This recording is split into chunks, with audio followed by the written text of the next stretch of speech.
Updated July 30, 2017, 11 hours 23 minutes and 38 seconds. In a disused aeroplane hangar in Central Australia, two mates make custard, having taught themselves all of their culinary skills via YouTube. It tastes like vanilla. Why goodness, it's really rich and really smooth and just goes well on everything, says Caleb Evans as he scrapes butter into a large baking pan. The hangar, located next to Alice Springs Airport, was built in the mid-1980s by local property developer Stephen Brow for $2.5 million, but sat empty for years until Mr. Evans and fellow baker Neil Relat moved in. He built an empire on fine dining on aeroplanes. At its peak, this building had 81 staff working here. Mr. Evans says the sprawling complex, built over 3 levels, features multiple cool rooms, one the size of a small apartment. Back in the day, they would make everything from scratch here, every day, Mr. Relat says, but as the airline industry changed and big players like Ansett moved out, the work dried up. Self-taught chefs via YouTube. Both bakers,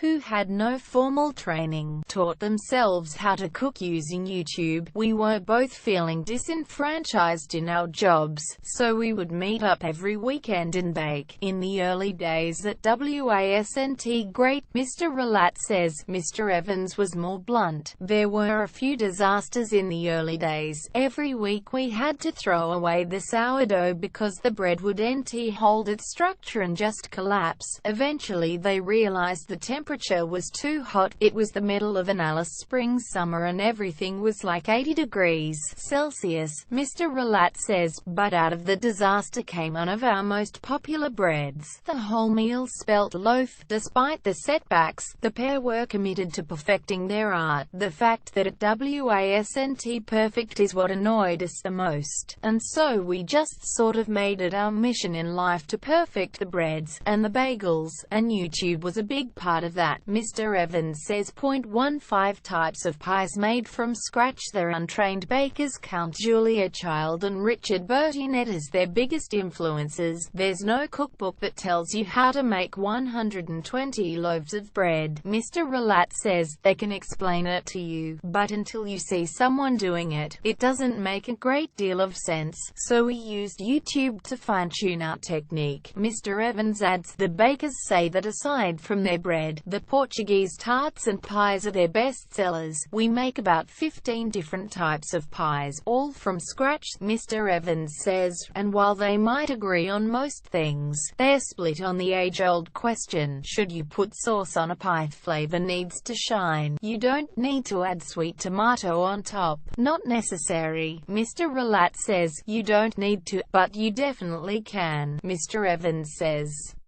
Topics: people, human interest, community and society, small business, business economics and finance. Alice Springs 0870 NT, first posted July 30, 2017, 10 hours 30 minutes and 10 seconds.